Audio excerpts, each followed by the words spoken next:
Money worries, the job, a personal relationship, the daily news headlines, all of these things and many more can cause anxiety and stress. In fact, experts note that anxiety and stress are 100% common, in that everyone from all walks of life feels some level of these things practically every day. Managing stress is more important than ever, but these emotions can gain the upper hand for many people, and that's when it's time to reach out for help.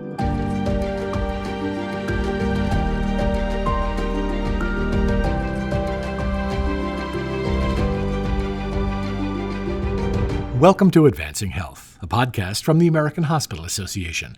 I'm Tom Hedderly with AHA Communications. In this month's Leadership Dialogue Series podcast, Dr. Joanne Conroy, CEO and President of Dartmouth Health and the 2024 Board Chair of the American Hospital Association, invites an expert colleague from Dartmouth Health to discuss ways to manage stress. They talk about how to tell the difference between the normal, garden variety anxieties of everyday life and the kinds of stress and anxiety levels that affect roughly 1/3 of the U.S. population and limit enjoyment of life. Thank you for joining us today for another AHA Leadership Dialogue discussion. It's great to be with you. I'm Joanne Conroy, CEO and President of Dartmouth Health, and currently the Chair of the American Hospital Association Board of Trustees. I look forward to our conversation today, and I'm delighted to have my colleague, Dr. Robert Brady, join us. Robert leads our anxiety disorder service at Dartmouth Hitchcock Medical Center. He originally trained at the University of Arkansas, where he earned his doctorate in clinical psychology, later doing some postdoctoral work with the VA, and has now been at Dartmouth here for almost 10 years. Robert, thank you for joining us. Good to be with you, Joanne. Our health system, along with many others across the country, is deeply committed to ensuring that our patients and our communities have access to full range of behavioral health services. This is especially important given our current environment when events from national news to personal challenges can really ratchet up an individual's anxiety. Coverage of wars, the recent assassination attempt of a candidate running for office, and various other headlines create anxiety for people across the country. That, on top of everyday stress that people are trying to manage, makes it all more important for our communities, our patients, our families, and our workforce to have the tools they need to identify and reduce stress and anxiety. We know anxiety is actually quite common, and it's an issue for many people in all walks of life. Robert is going to answer a lot of questions for us about anxiety and the incidents and how we actually manage it as an individual and a community. But what I'd love to do is have Robert tell us a little bit about himself and how he actually got into this line of work, which for many people could be anxiety provoking in itself. Yeah, sure.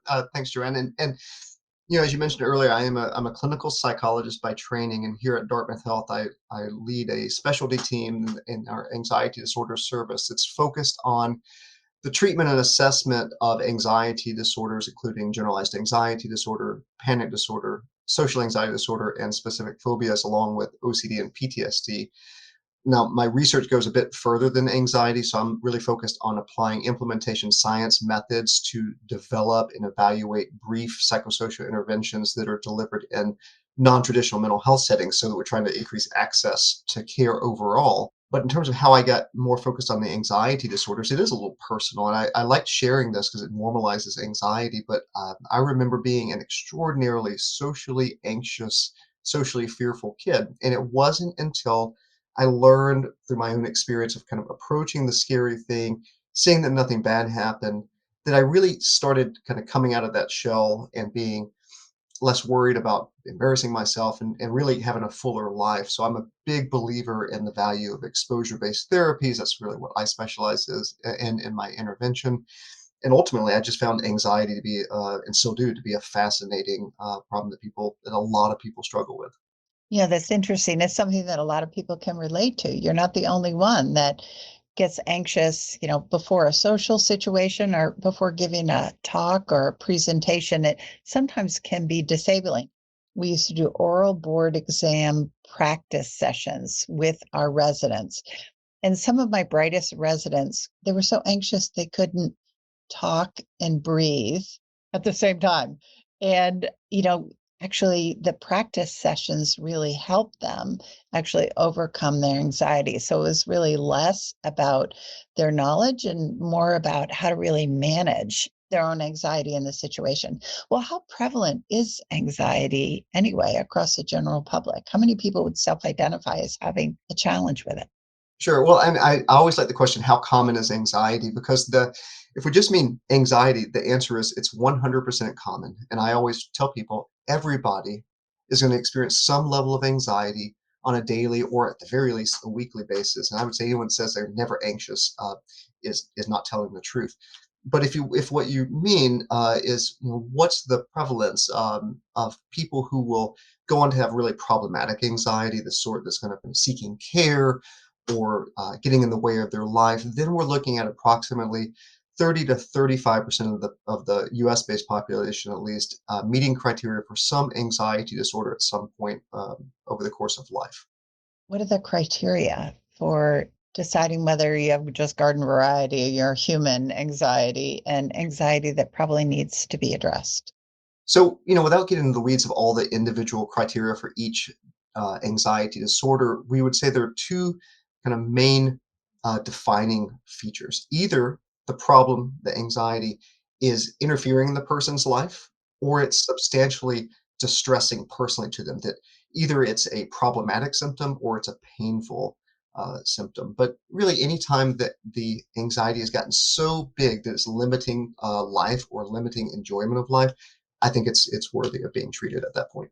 A lot of people would equate that to having a panic attack, but that's probably just one symptom that people experience and probably a kind of an extreme one. You don't want to get it to the point where you actually experience that. Right. And so panic attacks are very common to have over the course of life. And that's going to be different than panic disorder. When we have someone with a panic disorder, it means they're having recurrent panic attacks. And maybe most importantly, they're changing their life in some meaningful way. That is, they're stopping doing the things that give them pleasure, or they're not going to places that are important for them to complete their activities of daily living. That it's not the panic attack, but it's the anxious apprehension of panic and the change in life, all to prevent what is otherwise an unpleasant but actually harmless experience. Now, there's certain segments that you've seen a significant increase in anxiety. I think we all kind of are worried about young adults and teenagers, but there are probably other segments of the population that are experiencing rising anxiety that we need to be aware of. It's a good question. What are the prevalence differences by segment or age group? I don't know. That's the kind of research we're looking back on in some ways. But I can say that two of the areas that we're kind of particularly concerned about, as you mentioned, are young adults. I'm not a young adult anymore, and I think it would be really tough to be one these days. When we think about anxiety as a perception of threat somewhere in space and time, that's how I think about anxiety. The danger is not there, but it might be in the future. I mean, kids right now, they're kind of drinking through a fire hose of cues for anxiety. They have a constant flow of information and they can't predict anything. The moment one day, some part of themselves is acceptable and appreciated, and the next day it's not. It's something that has changed, and now they can't be that aspect of self anymore. So that would be a really hard place to be in, and certainly anyone who's a parent or knows other young folks is understandably concerned about the risk of increased anxiety in that population. The other end of that spectrum is our older adults. And so some folks listening to this may be aware of or familiar with the term anxious depression in older adults. And anxious depression is this sort of milling about presence of just discomfort. We've got end of life issues that we're starting to think about. We're having fewer folks in our lives because a fact of life is as you get older, there's an increased likelihood of losing folks that are close to you. And so all those things compile along with trying to maintain the quality of life they're used to, while also going through the substantial change of retirement and changes in your living. So that results in a lot more of that anxious apprehension. That's another population we're particularly focused on. And a topic that a lot of people talk about is the role of social media. And I can tell you that there are times that I just don't want to open up my news feed because I don't think it's going to be good. But we know that a lot of our younger patients are very tied into social media. And frankly, for some of our older patients, that is sometimes the only contact or stimulation they may have if they don't actually get out of their apartment or their home frequently enough to interact with others. So I know you probably have written many papers on the impact of social media, but how should we approach it as, aunts and uncles and parents with these younger kids who I think are significantly affected by it? So a simple question we might ask someone in our clinic is this behavior helpful to you?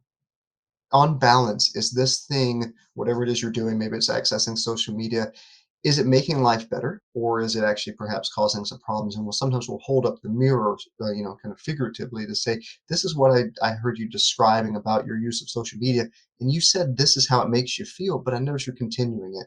Maybe this is functioning more as a habit or an effort to avoid something else. Maybe it's repeatedly trying to look for reassurance in the social media and not being able to learn to tolerate the uncertainty. So there's a lot. It's a very complex subject. It is not my content expertise, certainly, but it shows up almost ubiquitously in our population.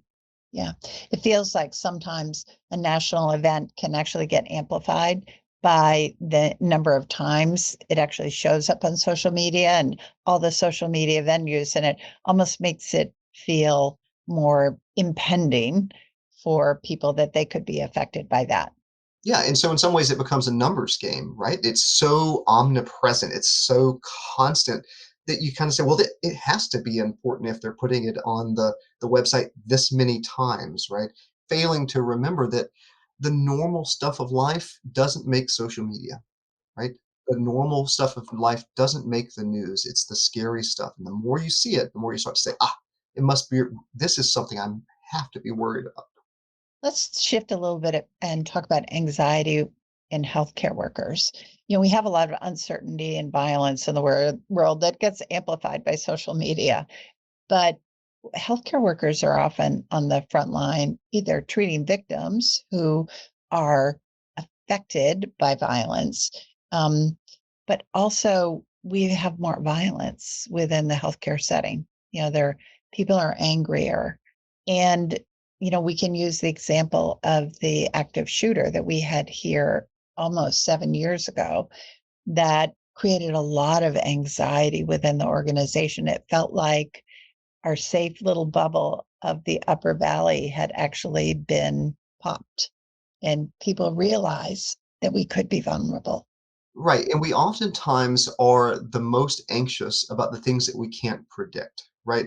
If anxiety, as I said before, is the perception of threat somewhere over the horizon, ideally the salve, the balm for anxiety would be able to predict things. And those unpredictable events and the idea that they might happen, that's what provokes that anxious response.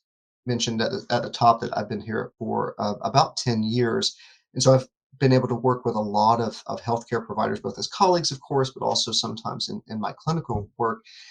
And healthcare providers come across as superheroes sometimes. And I think sometimes we also think of ourselves as superheroes, forgetting that if anxiety is a normal human response, we're going to have it too. And we try to kind of push that part away instead of kind of welcoming or accepting it and acknowledging it. The pandemic also certainly heightened that sense of anxiety because here is an unpredictable event, and we're being asked to do things where we don't feel like we have the same sense of control, and that starts to impact our resilience. We are not superheroes, but we have the training, and ideally we have the support necessary to remind us that we can deal with even the unpredictable parts of the work. It was really fascinating after the active shooter here that people surfaced with experiences before they came here. We found out we had 3 people that were used to live in Sandy Hook, and our incident actually stirred up a lot of the kind of trauma that they were still kind of dealing with as, being proximate to that event. And it was fascinating that you would think that how proximate you were to the event had something to do with your anxiety level, but it had nothing to do with your anxiety level. It felt like it was almost a reflection of the other trauma you'd had in your life. How common is that? I was struck by that. Sure. So we think about that as kind of trauma reminders. So oftentimes someone goes through a terrible event and they say, I don't want to think about that anymore. They try to put it in a box and put it in the back of their mind. But all it takes is a little reminder to cause that to come back, to be thinking about that more. A lot of the work that we do in the anxiety disorder service at Dartmouth Health is with PTSD specifically, trying to help people understand and process the things that happened before. And we think, when you have something bad happen, if you say, I'm going to put that away, I'm not going to think about it anymore, you better hope that the way you were thinking about it when you locked it away, that was an effective way of thinking about it, that was adaptive. Because if you don't think about it anymore and you put it aside and say, I'm just not going to deal with that, well, you're kind of stuck with whatever thoughts and beliefs you had about it at the time. So then when a similar event happens, they didn't deal with the first one, and it makes understanding how this could happen again all the much more difficult. What should we be doing as leaders of hospitals and healthcare systems to actually support our staff? At some point in my career, I thought everybody would benefit from sitting with us psychologists at least twice a year, almost check-ins. And I think we've actually even talked about that. We do that with our residents. We have a psychologist that's hired to support the residents. But that's probably undoable for some of our health systems. We have 18,000 employees across the health system. But what else should we be doing to help support our staff? So I think this is a good point to note that most of our colleagues manage anxiety quite well. In fact, we actually did a study during COVID of healthcare workers and the resilience, and specifically with anxiety. And we found that the overwhelming majority of healthcare workers did not report anxiety that would be concerning, that would be in kind of the clinical range, or if they had a high anxiety, it went away within a year. But what that also showed is that almost a fifth of our colleagues do have, problematic anxiety. What we want to be able to do is help to identify the folks that are most at risk, because we don't want them to suffer in silence. We want to be able to promote normality of anxiety and to be able to talk about it. And one of the other things we learned from that study was when the healthcare workers can't predict day to day what's going to happen, or when they're asked to do services and tasks outside of their usual sense of what I can control and predict, their anxiety was much higher. So as leaders, I think what folks in healthcare want to be able to do is both encourage people by reminding them you have the training and skill set to do amazing things, and you can cope even with uncertainty, while at the same time trying to give them the most predictable working environment that they can, not unnecessarily inserting uncertainty, even if sometimes that's part of the job, trying to smooth out those rough edges of unpredictability. We talk a lot about encouraging psychological safety, and then other times people talk about brave spaces.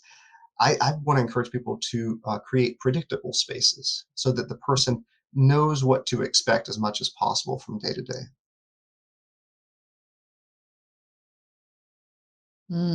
That's probably the key to my success, because the same Joanne Conroy shows up every single day. I'm boring, but the same person shows up. I want to thank you for joining me today, Robert. And I appreciate you sharing some of your valuable expertise and insight, and certainly some of your own personal insights in terms of managing anxiety. And I encourage all of our viewers to reflect on some of the advice that Dr. Brady has shared, whether managing individual anxiety or helping somebody get the assistance they need. Until next time, I want to thank everybody, and I look forward to seeing you next month at our Leadership Dialogue. Have a wonderful day.